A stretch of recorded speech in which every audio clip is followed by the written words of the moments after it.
Creo que si quieres crear una marca desde cero, ese propósito y la visión es muy importante. Mandé una encuesta a todos mis chats, todos mis grupos de WhatsApp, de Facebook, y respondieron, creo que 150, 200 mujeres en un día. Y la mitad me dejó su correo. Que si lo ven en un mes, la hipótesis se cumpla, que en Chile la gente estaría interesada en comprar calzones menstruales. Y los vendí en una semana.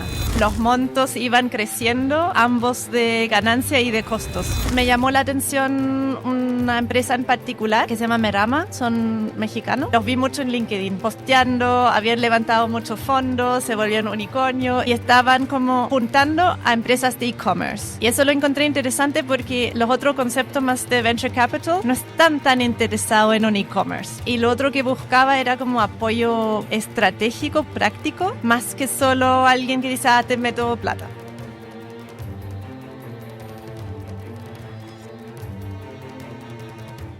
Hoy día me acompaña la Natalie Wilk y vamos a hablar de cómo crear una empresa nada más y nada menos que para venderla, cómo hacer un exit.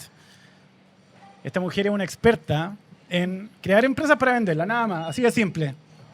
Algo súper normal. Súper normal.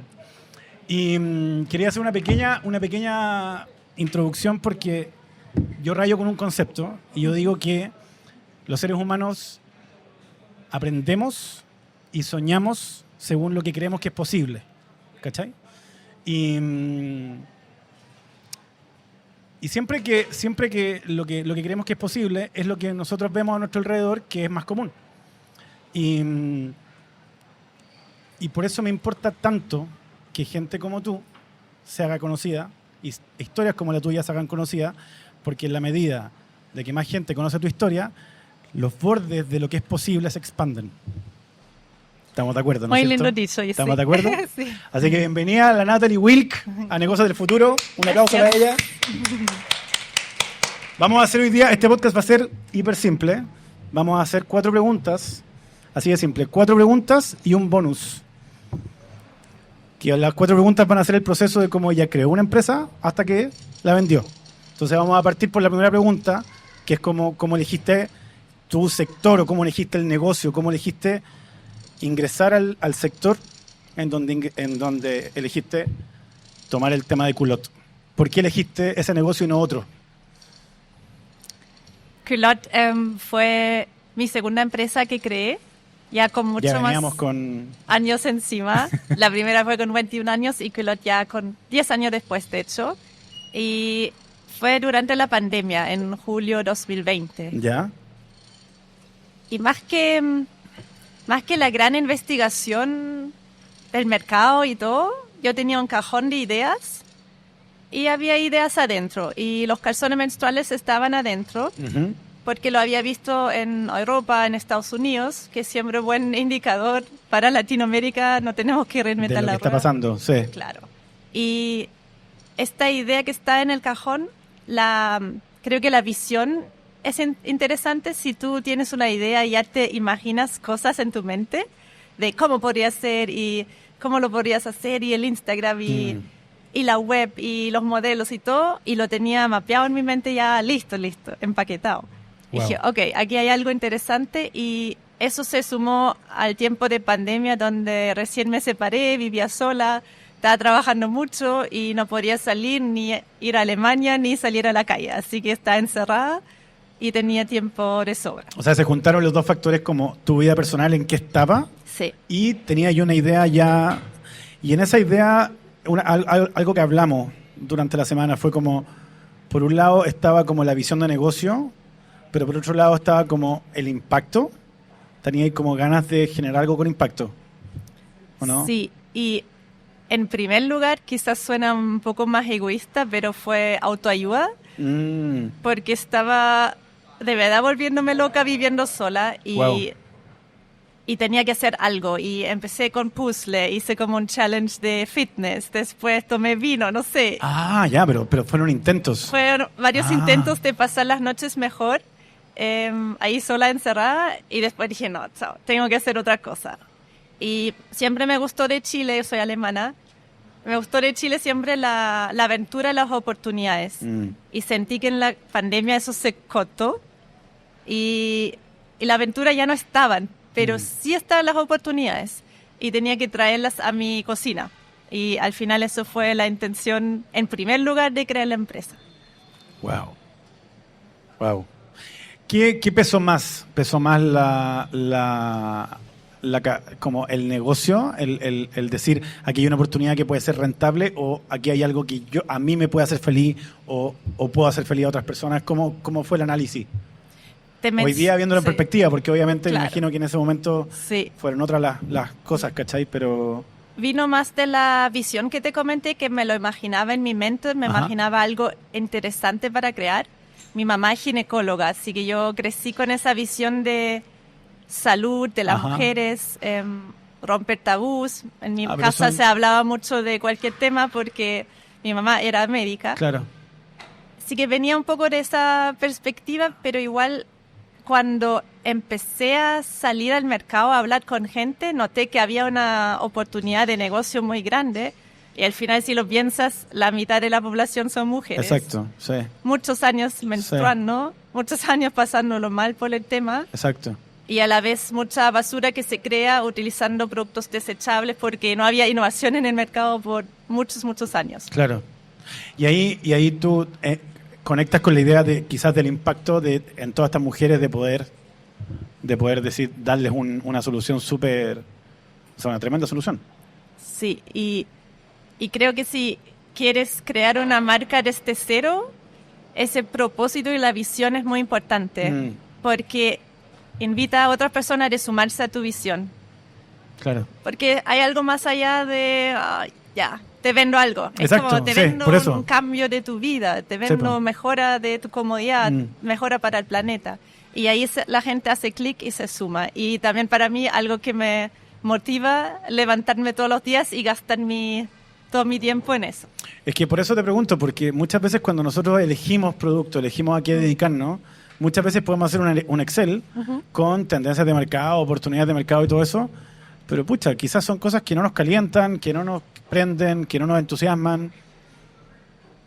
Por eso te preguntaba cuánto pesó, ¿cachai? ¿Qué es lo que tú tenías tenías como temas que tú considerabas que sí prendían, sí dentro tuyo movían cosas? Hay un concepto que se llama Founder Market Fit, que el founder tiene que tener un fit con el mercado, y yo sentía que lo tenía mucho. O sea, me encantaban los temas de mejorar cosas para la mujer, me encantaba el marketing, las redes sociales, cosas más B2B al consumidor. Había estudiado en eso, trabajado en eso, y la innovación. Así que junté mi caja de herramientas, lo que yo sabía y podía poner a disposición del mundo. Y hizo match con una tendencia se veía afuera. Eso me parece interesante. O sea, tú sentiste que primero Culot hizo match contigo. Sí, totalmente. Claro. Totalmente. Y después el trabajo fue hacer match con la gente. Sí. Wow. Sí. Ya, y después de eso, vamos al paso 2. El paso 2 sería crecer. O sea, ya tenías claro. No, espérate, antes de llegar al paso 2, me quedé con una duda así como en el tintero. ¿Cómo fueron esos primeros meses, esos primeros años? Antes de pensar en crecer, ¿cómo fue montar? ¿Cómo fue? Ya, porque teníamos la idea, pero ¿cómo fueron esos primeros meses, Fueron meses porque creció súper rápido. ¿Se escucha bien la Nati o está muy despacito? ¿Se escucha bien? ¿Sí? ¿Sí? Puedes estar más cerca. Sí. Yo te escucho despacito, entonces. ¿Sí? Acércate más. No sé, ¿puedes girar un poco el parlante para allá? Te dije que fueron meses, porque creció súper rápido. Sí, pues. Empecé en julio 20 con una primera encuesta. Espérate, ¿por qué encuesta? Porque una encuesta es algo súper simple para testear el mercado. Súper barato, súper rápido. Mandé una encuesta a todos mis chats, todos mis grupos de WhatsApp, grupos de Facebook, y respondieron, creo que 150, 200 mujeres en un día, un sábado. Wow. Todos aburridas en su casa por la pandemia. Sí, y la mitad me dejó su correo. Y de ahí ya empecé, tenía los primeros 100 leads. 100 leads. Pedí los primeros 70 calzones y dije, si lo vendo en un mes, la hipótesis se cumpla, que en Chile la gente estaría interesada en comprar calzones menstruales. Ya, y los vendí en una semana. Así que dije, ahí hay algo. No. Y de ahí el negocio empezó a agarrar más vuelo. Yo seguía trabajando en mi trabajo de consultoría, estaba en Pricewaterhouse. Y dije, necesito a alguien que me maneja el Instagram, que ya había creado, ya había hablado muchas noches con mujeres desconocidas sobre su menstruación. Así que ahí había como ya algo de comunidad. Y contraté la Nikki como maestra chasquilla, literal, para que me ayude en el día de mover esa comunidad, de ayudar con los pedidos. Claro, mientras tú trabajabas ahí. Exactamente. Espérate, y esa comunidad, es que yo me quiero ir a los detalles porque seguro que les interesa. Después vamos a hacer preguntas, si necesitan hacer preguntas y todo, pero esa comunidad, ¿de cuánta gente era? No, al inicio Nada, claro. 100, pero rápidamente crecieron a porque lo que miles. yo creo que ahí me quiero ir. Lo que me interesa es qué pasa en esos primeros meses, porque cuando ya somos 10.000, ya uno está motivado y como que siente que tiene otros problemas. Sí. Porque siempre hay problemas, pero la pregunta es qué pasa cuando son 50, qué pasa cuando son 150. Ahí en esos momentos tú le pides a la Nikki que te ayude.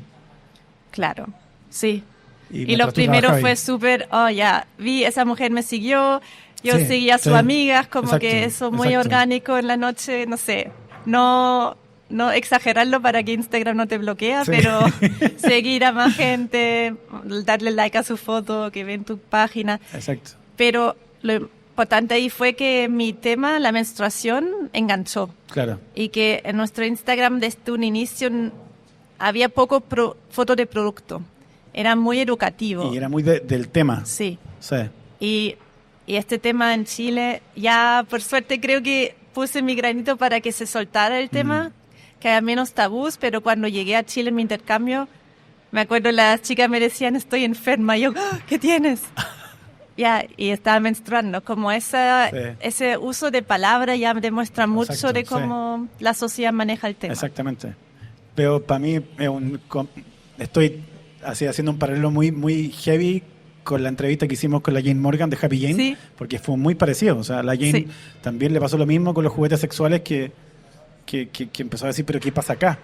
Y empezó también simplemente un negocio por contraste, se podría decir, por ver una realidad muy distinta aquí a la con que ella se crió.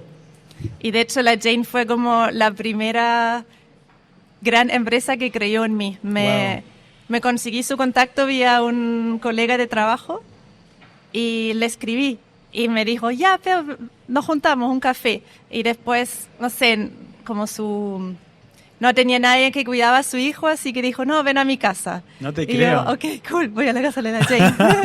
Así como porque el inicio de la Jane fue muy parecido, muy, muy parecido. Muy parecido. Sí, trabajamos en la misma empresa, en Pricewaterhouse. Claro, dos extranjeras. No habías hecho la asociación. Sí. Claro, 10 años de diferencia. 10 años de diferencia, exactamente. Así quizás por eso vio algo en mí que conectó. Y claro, y al final de la conversación me dice a su hijo, no, tranquilo, estoy en una reunión de negocios. Y yo, ¿negocios? Sí, te quiero comprar los calzones para mi tienda. Claro. Y ahí pudimos también, y así creció la comunidad también, conectando con otras marcas y influencers que nos ayudaron a crecer. Ya, y ahí justo, ahora sí, ahí justo me voy a la pregunta 2, o sea, hablando de crecimiento, porque el primer tema fue como elegir el negocio y partir, y el tema 2 es como crecimiento. Porque si hablamos de crecimiento hay 2.000 estrategias de crecimiento. Como que mi pregunta es, ¿qué entiende la Nati por crecimiento? ¿En qué te fijaste tú para crecer? ¿Cuáles fueron tus puntos importantes para crecer? Yo creo que depende de cada negocio, depende también de cada contexto. En mi contexto creo que ya quedó un poco claro que me basé mucho en comunidad. Sí, un tema que me ha fascinado desde siempre porque no es fácil, pero si lo logras es un efecto dominó. Y además creas algo más allá de, hoy te quiero vender un calzón, ya, te doy educación. Hay mucha gente que nos sigue que nunca ha comprado un calzón, pero hay otra persona que han comprado todos los modelos que han salido. Exacto. Porque es más una causa. Es una causa, exactamente, una lucha por la cual la gente se suma. Y creo que ahí es súper importante y me gusta eso de la marca, que pude vivir mis valores vía ella. no sé, si sale una noticia del aborto, Culot va a saltar porque es nuestra causa. Nuestra causa es muy feminista y algunos van a decir, ya no, mi empresa mejor no la meto en cosas políticas, pero ser tan auténtico, al final quizás alguna gente te va a dejar de seguir. Lo mismo cuando hablamos de persona menstruante. Hay gente que se enojan de decir persona menstruante. No, solo las mujeres. Bueno, hay otro concepto de personas que también menstruan. Y tomar esas posiciones te conecta, con la gente que te quiere con la gente conectar. que te Y quiere son conectar. muchos, por suerte, así que... Menos mal que eran muchos, y claro. Sí. Pero efectivamente es porque jugaste a ser tú. Sí. Wow. Y esa fue una decisión también, porque y fue una decisión que después vamos a hablar del tema de vender la empresa, pero tú en ese momento no sabías que eso podía ser una característica clave quizás para después que tu empresa tuviera un valor. Y se creó mucho en equipo. O sea, la Nikki que entró también marcó mucho ese tema porque era chilena, yo soy alemana, así que algunas cosas por contexto cultural no lo voy a entender tan bien como ella. Así que fue un gran apoyo tener a alguien local, también con los mismos valores metidos en la creación de comunidad. Buenísimo, buenísimo. Hablamos de comunidad, hablamos de formar, de generar impacto aparte de vender. Pero ¿cómo se lleva eso a la práctica? O sea, al final tú estabas moviéndote, me imagino, porque en algún momento dejas de trabajar en Pricewaterhouse. Sí. Y ya empieza a tener presión de ventas, costos, tener que pagar sueldos y cosas. ¿Cómo se maneja ese día a día? Que nos pasa a todos, ¿cachai? ¿Cómo manejáis ese día a día de por un lado tengo que cumplir con la rentabilidad del negocio, pero por otro lado tengo que tomar decisiones de posicionamiento marca o formar comunidad que no necesariamente van a traerme plata hoy?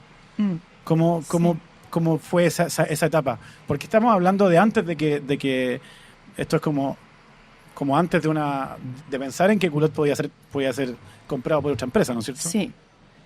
Tuve la suerte de tener un producto con buen margen. O sea, eso es algo muy importante, yo diría, te hace la vida mucho más fácil. Sí. Un producto también chico, fácil de transportar, no se rompe, no necesita refrigerador. O sea, como un buen producto en ese sentido físico para vender bastante fácil. Sí. Y a la vez, yo creo que es quizá un consejo que puede servir es enfocarse en lo que tú sabes hacer. Y yo creí la marca muy alrededor del marketing y de la comunidad. Así que las contrataciones eran todo vinculado o con marketing o con data. Wow. Con performance, lead generation, como que todo alrededor de marketing digital. Y todas las otras cosas, lo antes posible los externalicé. Así que, eso te iba a preguntar, claro. Porque tenías que fabricar, tenías que guardar, tenías que, no sé, bodegaje, entrega, todo eso externalizado rápidamente. Sí. Y lo interno fue marketing, comunidad, branding. Sí. Wow. Y eso te hace el modelo mucho más lean, más liviano. Más liviano, exactamente. Ajá. Entonces, eso es lo que hace, para ver si te entendí, eso lo que hace fue bajar la presión financiera, porque no era tan caro mantener esta empresa, sí. Y focalizarse mucho más en lo importante, que era básicamente crear marca, crear comunidad. Y ahí haces los cálculos, como, no sé, el costo de la bodega, ver si lo logro, no sé, traspasar a tu cliente en el costo de producto. Exacto. Ese tipo de cosas que se pueden hacer que al final... Claro, porque al tenerla, déjame ver si entiendo, al tener la bodega externalizada, finalmente el costo de la bodega es al final un porcentaje del producto y no es un costo fijo. Sí. Más o menos. Más o menos, sí. Claro. Sí. Claro, buenísimo. Ya, me gusta. Pero sí después claramente pasó que los montos iban creciendo, ambos de ganancia y de costos. Y en un negocio de importaciones hay un tema muy grande. Después pasa que estaba todo colapsado. Tú hacías un pedido en mes 1. Sí. La producción se demoraba, no sé, 2-3 meses. Y después todo el proceso hasta que llegaba y tú lo podías vender, 3 meses más. Y ya hablamos de poner, no sé, $100,000 ahí para que de recién en 6 meses más puedes vender. Y ahí se puso complicado. Y ahí la caja empezó Claro. a moverse. Claro. O sea, a sufrir, mejor dicho, más Sí. que moverse. No se movía. Sí. Wow. Y creo que eso en Chile igual es complicado porque... No, y todo esto Me en plena acuerdo- pandemia con un nivel de venta y un nivel de así... Sí. Todo y moviéndose. necesitaba más stock porque Y no está tenías. la ola del e-commerce todo comprando y necesitaba invertir más de una para aprovechar todos los efectos de escala, Claro. pero se puso cada vez más riesgoso porque, pucha, no sé, gasto la luca hoy día, me pasa una emergencia y no tengo ni producto para vender Claro. ni dinero en la caja. Wow. Y siento que en Chile falta mucho eso de, sé, yo pregunté al Banco Santander si me podrían prestar dinero. Man, Nada. ningún chance. Eso te iba a preguntar, o sea, ¿cómo fue ahí porque claro, era recién emprendedora, recién partiendo, o sea, no tenías crédito en banco, nada. No, nada. Wow. Los que me ayudaron fueron Zeppelin, ¿Ya? cuando ellos están... Buen dato va Zeppelin ahí. ¿Ah? Bien ahí Zeppelin. Zeppelin, sí. Sí. Que al final lo que hacen es que te pagan facturas que tienes pendiente con Sí, pues, retail, por factoring. ejemplo. Claro, pero al inicio no estaban 100% claros de su modelo de negocio. Y yo lo aproveché y dije, oye, ¿me prestáis plata? Ya, bueno, ya. Intentemos, probemos cosas. Sí, y ahí me prestaron un poco y fue súper bueno para justamente Sí. cubrir eso. Exactamente. Porque si no, nunca creces, si no puedes invertir. Entonces, claro, por un lado me estoy imaginando como tu día a día. Entonces, por un lado había como presión de que no puedo como hacer rodar el negocio porque no llegan los productos finalmente, porque se demoran muchísimo los barcos y todo el tema. Y por otro lado estoy creando una comunidad. O sea, eran como dos fuerzas completamente independientes una de la otra, pero tú seguías y seguías creando comunidad.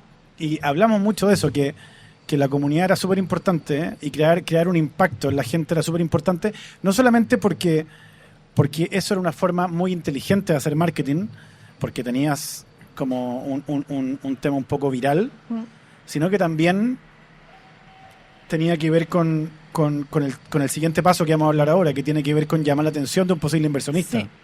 O sea, estabas creando impacto, pero en ese minuto todavía no eras consciente de eso. Y no sé cómo tú lo ves, pero para mí la comunidad era, o sea, un concepto de abeja reina de tu negocio. Ajá. ¿Cuál es lo que a todo costo tienes que proteger? Y para mí fue la comunidad. No fue algo como en muchas empresas el caso.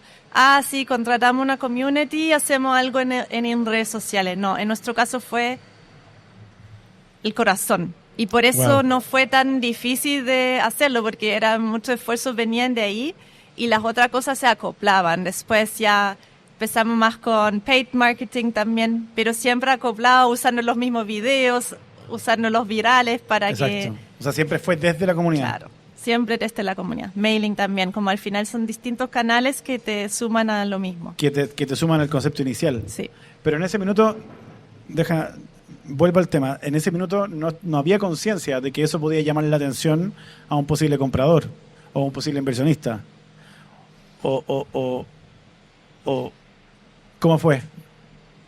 Sí, fue parte de la estrategia, no sé si como para ser atractivo para un inversionista en primer lugar. No lo tenía tanto en la mente, Sí. pero sí como me gustaba esa empresa como un concepto love brand, una marca que la gente ama. Me gustaba traer ese amor al mundo que la gente ama mi marca. Es como Sí. muy rico. Sí. Sí. Abrir tu Instagram y tener mensaje bonito y no quejas. Como Claro. Positivo, lindo. No, y se genera, me imagino que eso también genera un círculo virtuoso con la gente que trabaja contigo. Claro, O sea, sí. porque también la gente, que eso es algo que los Mike Cocos la semana pasada explicaron muy bien. O sea, empieza a generar un círculo virtuoso con el equipo. Ujú. El equipo empieza a disfrutar mucho porque se sienten que la Happy Jane le pasa Sí. lo mismo. Sí, La gente empieza a sentirse parte de la misma causa. exactamente. Claro. Especialmente cuando contraté a la Nikki no era nada, la empresa casi, o sea, existía, pero era muy chica y la logré convencer porque era ajustado a sus valores, a su propio propósito. Y así sucesivamente con el resto del Wow. equipo también. Wow. Ya, entonces vamos al paso 3. ¿Ya? El paso 3 ya es cómo es vender una empresa para Nati Wilk. ¿Qué fue para ti esa experiencia? ¿Cómo partió? ¿En qué momento te ponían a pensar, ¿puedo vender esta empresa? ¿En qué momento esa idea empieza a rondar en tu cabeza? ¿Cómo fue eso? Al inicio me acuerdo que mis abogados me dijeron, ya, hagamos una SPA, porque así puedes meter inversionistas. Y yo en esa onda de, no, esta es mi cocina. Eso al principio, cuando creaste la empresa. Claro. ¿Ya? Ya, quiero probar la idea, quiero pasarlo bien, estoy sola, no sé, como... Dije, ya, ok, chao, no creo que voy a hacer eso, pero hagámoslo. Y al final, menos mal. O sea, después se abrió esa oportunidad. Empecé quizás, no sé si te pasa, pero quizás cambia algo en ti, estás un poco más receptivo o más atento a ciertas cosas. No sé, cuando alguien te dice, me compré un auto, un Volkswagen rojo, y después ves puro Volkswagen rojo. Ya, sí. Así era. Un poco me abrí más a la idea, y ahí me llamó la atención una empresa en particular que se llama Merama, son mexicanos. Y los vi mucho en LinkedIn, posteando, habían levantado muchos fondos, se volvieron unicornio y estaban como juntando a empresas de e-commerce. Y eso lo encontré interesante porque los otros conceptos más de venture capital no están tan interesados en un e-commerce. Y lo otro que buscaba era como apoyo estratégico, práctico, más que solo alguien que dice, te meto plata. Porque ya estaba en un momento que estaba, ok, ¿qué hago ahora? Va bien la cosa, pero ¿qué hago ahora? Sí, exacto. Porque estaba sola como founder. Exacto. Y era como más buscar smart money, o sea, plata con guía o con mentoría, más que solamente plata. Sí. Sí, pienso igual que tú. De hecho, a mí, no sé si te pasa, pero a mí me asusto la plata sola, ¿cachai? Así como plata y después exigencia. Y es como, ya, pero ayúdame, ¿cachai? Así como... Sí. Sí, buenísimo.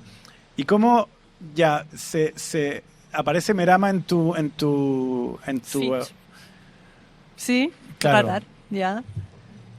Porque todos los que están aquí conocen Merama, pero de que aparezca Merama en una página de LinkedIn a que tengáis una reunión con Merama, ¿cómo pasamos de uno a otro? Yo al final revisé su página y había unos criterios que habían puesto para la empresa que buscaran. Y los leí y dije, pucha, o sea... Estamos. La venta me faltaba, Así no sé, un poquito, pero tampoco tanto. Dije, no pierdo nada en mandarle un mensaje. Y día siguiente me dijeron, ya, hacemos una reunión. Y así fue. Sí. Y eso fue en septiembre, octubre 21. Y tuvimos la primera reunión, les encantó. Les encantó mucho el concepto de comunidad, de marca. Y les dije, espérame porque estamos en Cyber, quiero cerrar el Cyber. Espérame que tengo mucha pega, después hablamos. Y más que mucha pega, mucha venta. Sí, claro. Y quería mostrar eso en los números. Obvio, así que dije, cerramos esto y en noviembre te mando los números. Y de noviembre en adelante empezamos con todas las due diligence, revisión de números. Pero fue rapidísimo, ofertas. Fue de noviembre rápido, sí. No sé cuánto duró, pero lo que supimos de ti, los que estábamos fuera, era como... listo. Sí. Sí. Claro. Buenísimo. ¿Cómo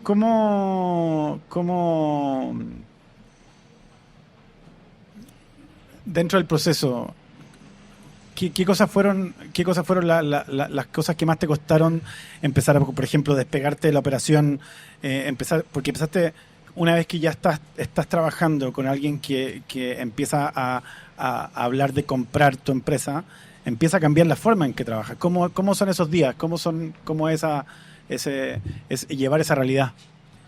Claro, es un baile distinto. Para empezar, distinto. Ya no es tú tomando decisiones, sino que es con un directorio. Un baile como igual complicado entre...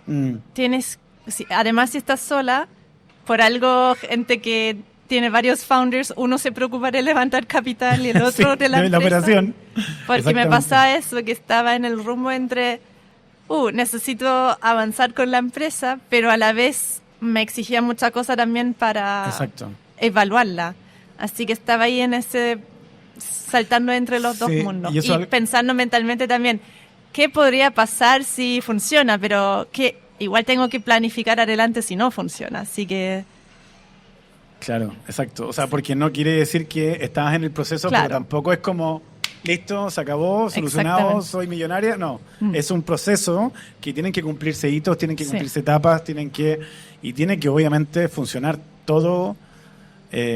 No es tan, eso también es algo que te quería preguntar, no es tan idílico, ¿no es cierto? No es, porque creo yo que en el mundo startup se habla mucho de eso y se habla, quizás la gente tiene esa impresión de que levantar capital es el fin y no es el fin, es el medio. Oh, claro, es el ¿Cachai? inicio. Es el inicio, Sí. ¿cachai? Porque uno levanta capital contra promesas, Sí, no levanta capital para irse para la casa a tener vacaciones. exactamente. Claro. Sí. Entonces, por eso te pregunto, porque tú primero iniciaste un deal y ese deal había que cumplir muchas cosas para que tú después pudieras hacer un exit. Exactamente, sí. ¿Cómo vives ese periodo? Que yo sé que hay un montón de cosas que la Nati no puede contar porque hay NDAs y muchas cosas complicadas, pero psicológicamente, ¿cómo se vive desde que se firma un compromiso Ujú. hasta que finalmente se cumple el compromiso? Porque en el entremedio hay incertidumbre todo el tiempo, estamos tensos, tenemos que cumplir, puede que, como tú dices, no resulte. ¿Cómo se vive eso? La verdad, hoy ya no sé cómo lo hice, porque fue como estar en un túnel así, corriendo hacia una meta. Mm, Sí, es como cuando, no sé, te emborrachaste y te falta un trozo de la noche. Tengo que decir que fue un poco así. Wow. Porque estaba tan corriendo, me pidieron un montón de cosas y la empresa ni siquiera tenía 2 años. Yo no soy experta ni en proyecciones, grandes Exacto. cálculos, cosas legales. Me apoyé mucho Sí. en mis abogados, que por suerte eran o son muy buenos. Claro. NSS abogados, muy buenos. Vamos a pasar los datos. Sí, muy bien. Me acompañaron en todo ese proceso que fue clave porque pidieron harto documento. Espérate, y documentos del tema legal, pero también me imagino que todo el tema financiero y Claro. un reporte de cómo va el negocio, reporte de esto, reporte de lo otro. Sí. Y tú era como, me imagino, era como partirse en dos. O sea, por un lado, trabajar en la empresa y por otro lado, hacer informes como loca Claro. para gente que no estaba en la empresa y tenía que entender lo que tú estabas haciendo todos los días. Y yo soy igual muy transparente, quizás lo haría distinto esta vez, la próxima vez, perdón, Ujú. porque igual lo comenté al equipo. Estamos en ese proceso y claro, el equipo también se pone como ansioso, dice qué significa eso, es para mejor, para peor. Exacto. Así que como había una onda como ansiedad en todo el ansiedad ambiente y en también todo. expectativas que era Claro. difícil controlar. Claro, Wow. exactamente. Wow. Ya, pero me interesa preguntarte un poco más de eso. ¿Fue un túnel? ¿Fue estar focalizada? Y después mandas cosas y es como mandar un mensaje a la persona que te gusta y esperar. ¿Me va a responder? Claro, era como eso, pero durante... Claro. Y es cómo te responde. Ya. Y claro, en ese proceso también al inicio me quisieron comprar 51% y al Claro. final llegamos al 100% y cuando o sea, yo les dije una cosa y Katy y yo que me ofrecieron 100 al final comprar todo y cambiaba totalmente el panorama igual mentalmente. Antes es como ya, vendo una parte de mi empresa y después era vendo todo. Wow. Así que como ese proceso también es decir, y también tú no sabes en ese momento, ¿estoy haciendo un buen deal? ¿O podría hacerlo mucho más grande en O sea, 3 años más y después venderlo? venderlo? Esto es un flirteo profesional Sí. con el tipo que te gusta, pero Sí, big deal. big deal, sí. Y eran varios tipos. Claro, y eran puros hombres y yo. Claro, wow. Así que También, igual, o sea, y también qué raro porque era una industria súper femenina.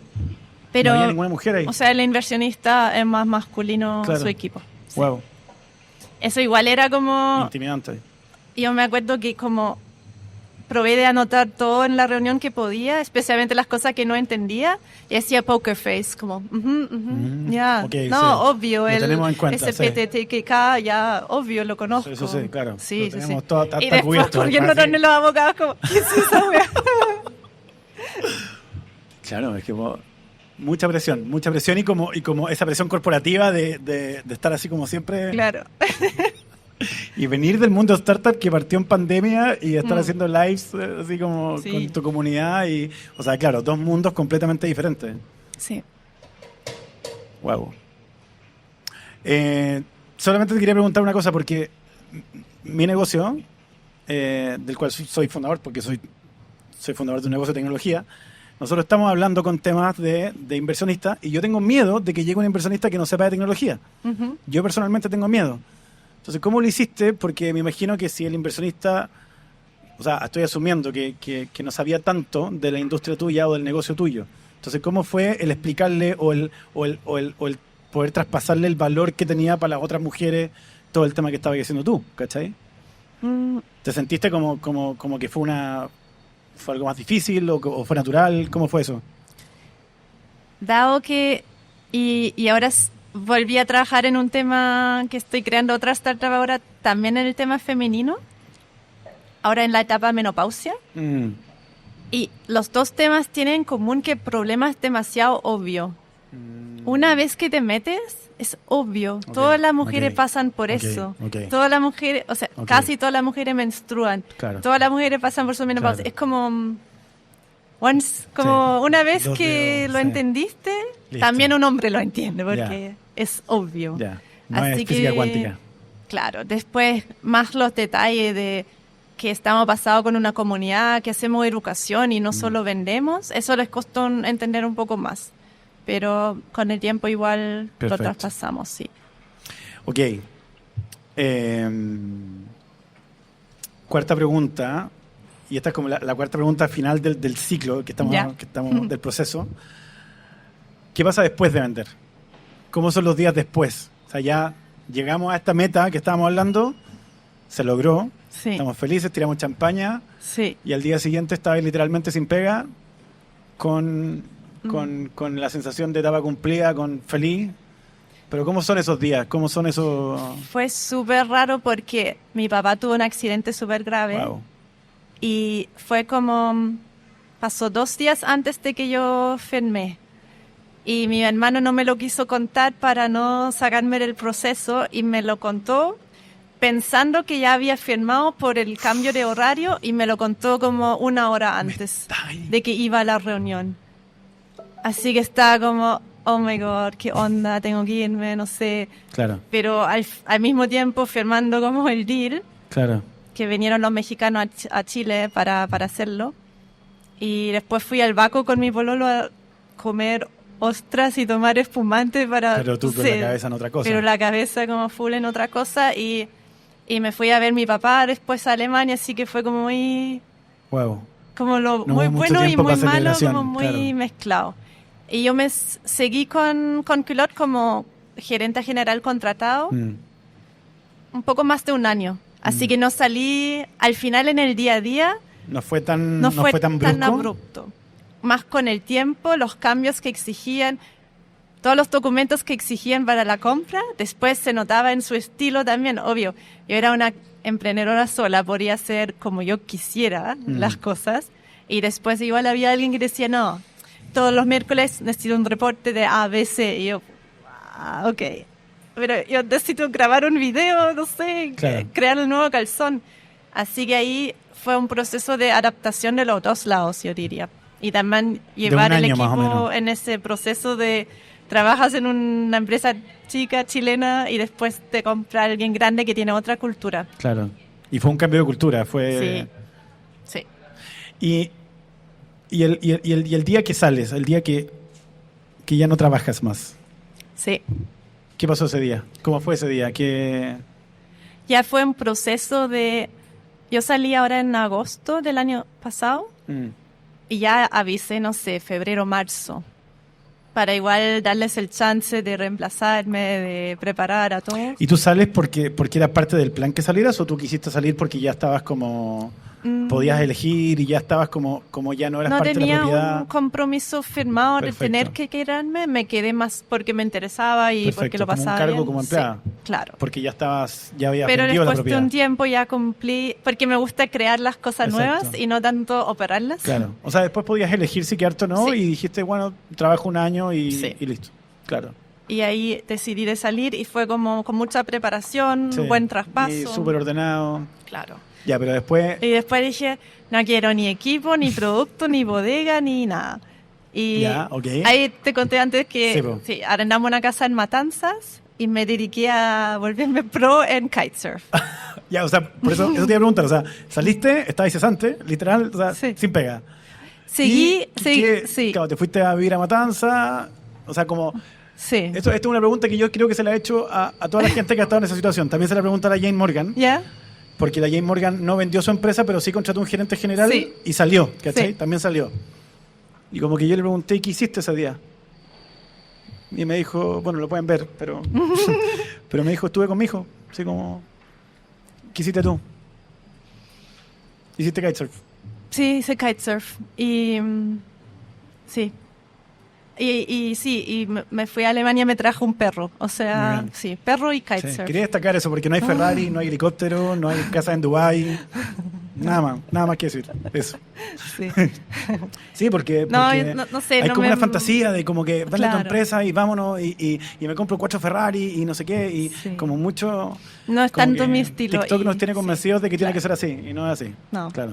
Y además creo que es mucho más sustentable en el tiempo. O sea, ¿qué me da el Ferrari? Además no me gustan tanto los autos. Así que prefiero invertirlo y después tener la libertad financiera para estar tranquila varios años y poder crear cosas y vivir como yo quiero. Eso Exacto. me vale mucho más.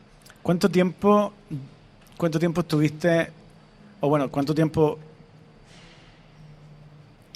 te diste como para no pensar en negocio o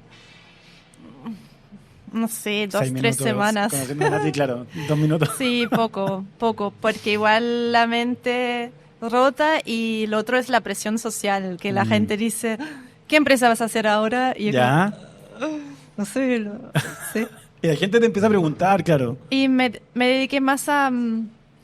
o sea, seguía también con Culot como contratada como influencer, grabando videos, sí que tenía algo ahí, algunas consultorías, charlas, me empezaron a pagar por charlas, así que de ahí junté como varias Claro. cosas y también educación. Hice un curso en innovación, me certifiqué como coach para negocios femeninos Wow.